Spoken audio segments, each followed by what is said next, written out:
Yeah, we're going to talk about great fast bowlers who elevate any contest. Of course, we've just witnessed the World Test Championship final in which we saw Pat Cummins and Hussain Rabada. They're ranked number 2 and 3 in the world, I think, but number 1 ranked bowler is in this game, of course, Jasprit Bumrah. And that's been the question hanging over the first couple of days of this Test match. England's bowlers have found it difficult to get much out of the surface. Yesterday, they've had a clatter of wickets either side of lunch in better bowling conditions. What will Jasprit Bumrah get out of the pitch? You've played a fair bit against him. I know you're a tail ender, you bat down the order, but you've faced him a lot. He's got you out a fair bit. Yeah. Just tell us, what will the chat be like in the England dressing room ahead of a Test in which Jasprit Bumrah is playing? I don't think the chat will be solely on him. I think if you focus purely on him, it can bring fear into things, and then you forget about the other quality bowlers that they've got. So I think in the dressing room, the chat will not be overly about Bumrah, but I think they'll respect and know how good he is just from the recent tour. I mean, even playing in India, which is not favourable conditions, I was the only fast bowler on our team, and I couldn't pick up any wickets, and then he made me look stupid a little bit. He come in and he reversed it everywhere and got 4 wickets. I was like, oh, thanks, Jasprit. But yeah, a phenomenal bowler, someone across all formats, not just Test match cricket, but all formats, who was really dangerous. And I can honestly say he's really hard to pick up and face. It sort of hits you quicker than you think.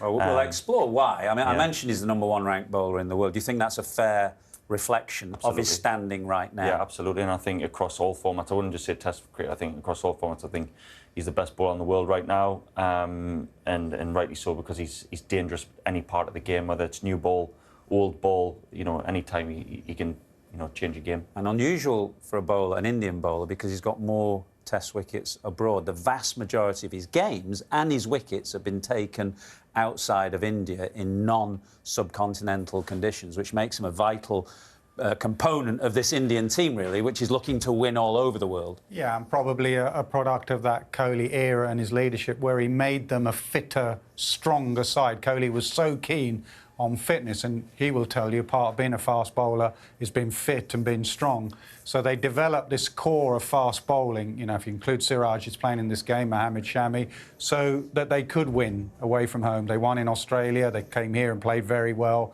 and the series was drawn. So win in all conditions, basically. He is the best multi-format bowler in the world at the moment. Who would argue with that? Maybe Josh Hazlewood, Hussain Rabada, some of the ones you've mentioned there, Stark Cummins, but across all formats, he is just magnificent. I think you'd be foolish just to focus on the fact that he's different and that he does things differently in his run-up and his action. I think he's also highly, highly skillful, and he's a real feisty competitor. Plays with a bit of a smile on his face, but he's a competitor. Try and put him into some kind of historical context to show how good he is. If we put up a graphic that shows the bowlers who've taken more than 200 Test wickets, so a minimum of 200 Test wickets. You've got to be pretty good to get that number. But he's got the lowest average of them all. The average is under 19, and there are some unbelievable names there. Malcolm Marshall, Joel Garner, Curtly Ambrose, Fred Truman. Didn't play against him, played against those two who were unbelievable bowlers. But the fact that he's got the lowest of all tells you how good he is. Like you say, the names on that list, purely, you know, and him to be at the top speaks for itself. I don't think you need to say much more than, you know, to be amongst them great names and be right up there says that, you know, not just at home but in all conditions, yet you're proving that you're a quality bowler. You talked about the fact that it's difficult to pick him up, and maybe we can explore that a little bit, because run-up is very interesting, and it's a thing that you've tinkered with over your career as well. You started with a very short, sharp, dynamic run-up, and then you lengthened it into something a bit smoother and longer. But Jasprit Bumrah is completely the other way. If we look at the kind of batsman's view of him, this kind of stuttering, staggered run-up, barely getting into a trot, doesn't really get into full pace at all, and then the thunderbolt comes at you at late 80s miles an hour. It's an unusual thing that a batsman sees from the end of his mark.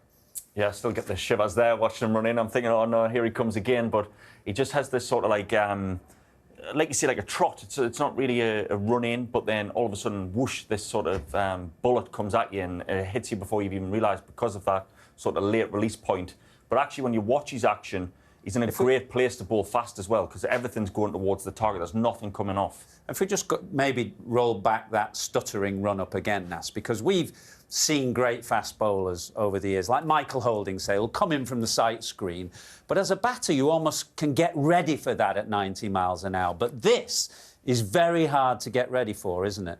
It is, because if you think triggers and things like that, when are you going to move? Some batters, like Zach Crawley, doesn't have a trigger, so it doesn't affect him that much. So you're thinking, when do you move? But also just the fact there, he's running in, and you'd think it's going to come out sort of Paul Collingwood's pace.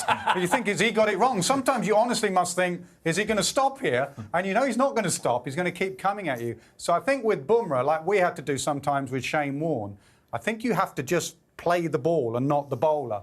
You know, you watch, we often go in on batters' lips, even Joe Root, some of the great batters of all time, and we focus in on cameras, and you see their lips moving. Gucci used to do it every single ball, Graham Gooch, every single ball that was bowled to him. The only thing he said to himself was, watch the ball. And that, with this lad here, is imperative. If you're watching his stuttering run-up, and you're watching his action and his lean, and the hyperextension, and when is it coming, you're going to get a bit of a scrambled brain. You have to say, watch the ball, play the ball, not the bowler. You mentioned the lean, and what that means is that he's kind of slightly beyond the perpendicular. We've got a split screen here of him and Josh Tongue. If we run that through, both of them are slightly beyond the perpendicular. So the perpendicular, 12 o'clock, if you like, is that orange line that we've drawn there, and both of them are more at 1 o'clock maybe. And the difficulty from a batter's perspective, Nass, is that the angle then, the ball seems as though it's coming into you, and both these guys can move it then late the other way. Yeah, Stokes is very similar. You know, the game of cricket, a lot of the game of cricket is about angles. So I know you used to struggle, actually, against line bowlers. If you think of McGrath and Ambrose, they didn't create angles, they were line bowlers, and that you struggled. I used to struggle with the opposite, with people who created an angle, someone like Courtney Walsh, because you think the ball, I work here, you think the ball is coming in from that angle, and actually, in the end, it leaves you, and you do that. We've got a few dismissals of Joe Root getting out to him. He's got Joe quite a few times for exactly that reason. Joe thinks it's coming in on the angle, and then you follow it. Stokes, when it's reversing, is a nightmare. It's coming in and the reverse swing takes it away. So then people will say, well, why don't you expect it to go that way? So you line up slightly that side of it, but the angle, it then does nothing and you're out LBW. The bowlers who create an angle, for me, are a nightmare, and he does it better than anyone. You're not beyond the perpendicular. You're more at 12 o'clock. But it's something that I know the England management are quite... They look at quite a lot, because quite a lot of the top bowlers of the day, and Rabada is in this group as well, just come from slightly beyond the top. Yeah, and exactly what Nass said, perfect there. It's about the angle and sort of the perception in which the batter's seeing the ball. I used to do the thing where I would jump wide on the crease, and that was for the same sort of reason, to change the angle, get them to see something different. But the natural angle that Stokes, Tongue, Bumrah produce, where you feel like everything's coming at you, but then they're able to hold the ball away and jag it away from you, makes them doubly dangerous. Do you know who we don't mention who does that, and it's much more subtle, is Jimmy. Jimmy Anderson actually doesn't lean as much or any of that, but Jimmy sort of pushes it in to swing away. So almost with his wrists, he creates an angle, which is even more of a nightmare, I can tell you. The swing is then late, as opposed to, say, a Matthew Hoggard, who is more from the arm. Yeah. So this is not unique. Quite a few bowlers do this, but there are aspects to Bumrah's action which are unique. So if we go from a front-on view to the side-on view here, he's got this brace front leg, which many fast bowlers have. And Mark, you've got exactly the same, and many of the quickest bowlers that I've seen have the brace front leg. But this hyperextension of the arm, the arm is hyperextended, it comes back to forward. In fact, a lot of people question whether there's a kink in the action, but it's not. It's a hyperextension. And then how far more forward he delivers the ball, which is effectively about, I think it's 47 centimetres further forward than you deliver the ball, which basically means he's got a yard of pace on everybody. Yeah, he hits me 47 seconds earlier than my bat gets down. When he Talk to us about the brace front leg first. How important is that for a fast bowler? A technically lovely position. Obviously, he's set where all that energy's then through that front leg, and it's all coming through really late. And then he has that extra delay with his wrist as well, which gathers that extra little bit of pace. And I think mentioned about the trigger before, when the ball is released so late, you're then not getting the cue from the arm coming round to then that's the release point. You've almost got that little split second after as well, where then it hits you. So a little bit different to mine, but from a fast bowling position, he's in a great position to bowl quick. I've never seen anybody else deliver the ball from that much closer to the batsman. No, and that's why the speed gun sometimes is nonsense, because some bowlers just hit the bat harder. It may be their action. The one person who I was surprised wasn't on that list was Wasim Akram. Wasim had that quick arm from nowhere and with the reverse swing, and he just, for me, was a nightmare with the speed of his arm. So he may be bowling at 85 mile an hour, 88, and Woody at 90 odd, but because of that yard of speed, as you've just called it, he may be hitting the bat just as hard. And you always feel rushed against Bumrah because he's bowling slightly closer. It's right behind the ball as well. So it's not as if that arm's coming around itself, or it's right behind it. So it actually gathers sort of pace off the wicket. It's all that Which energy. everybody says is impossible, by the way, but it certainly feels like that. It gets like all that energy and momentum behind the ball, and he's released, so everything's sort of towards the target. A bit like, I guess, a catapult or something like that, where everything is then fired in that spear-like motion towards his target. And he's incredibly accurate with it as well. I think we can have an overlay, actually, of you of Bumrah on your action, just to show how much further forward he does release the ball from you. I mean, that's a significant difference, isn't it? It's just a natural instinctive advantage that he has. And about an average of about 10 better than mine and a half. So that's probably why he's doing so well. But look, I think this is the beauty about bowling fast. You know, not everybody bowls the same. There's different little, tinkered bits. He's found a way. I think in England at one point that might have been coached out of him, whereas now I think you're looking for these people that are a little bit different, or the bowl in a way that he's still producing the goods and like that top quality. So it might be a little bit different, but that's hard for people to pick up, and it makes it doubly difficult. So this is all about the biomechanics of his action, and the other aspect to it is the skill that he's perfected along the way. And I think that white ball cricket is an important part of that, actually, because we're going to show a collection of his deliveries here, which are slower balls, Yorkers, late swinging Yorkers, and a lot of these skills, Nas, will have come out of white ball cricket as well.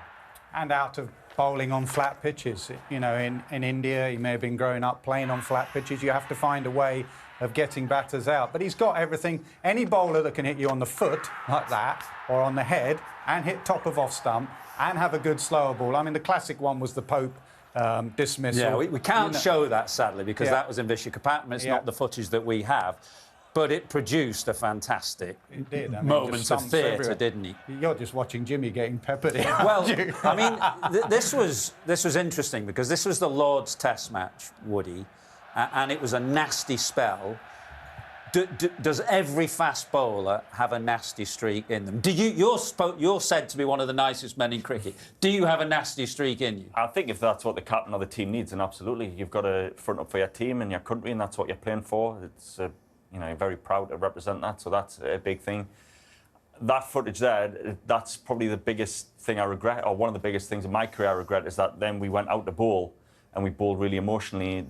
At the time, the coach, captain, and the feeling of the group was that he bowled deliberately at Jimmy over the front line. He was bowling no balls and bowling bouncers, and then as a group we let that, and ultimately the game slipped away. That partnership they had at the end, it rattled. It rattled England, yeah. And I bowled poorly. I think there was others where we basically wanted to try and dish it a little bit out, be aggressive back, and they got away from it. And that's a big regret of mine, actually.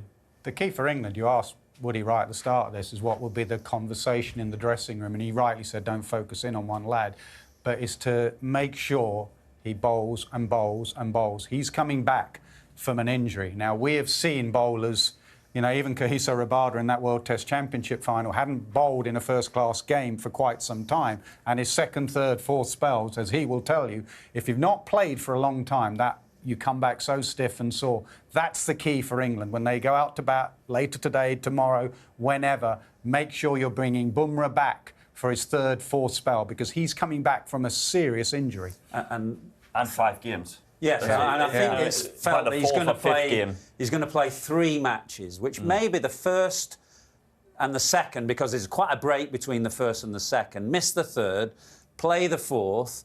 Question is always, if the series is 1-1 and the 5th game comes on the line, then every captain, coach, selector will want Bumrah to be playing. Do they have to be strong enough to say no because his career is more important down the line? Or you just say, this is such an important series, out you go? No, I'd play.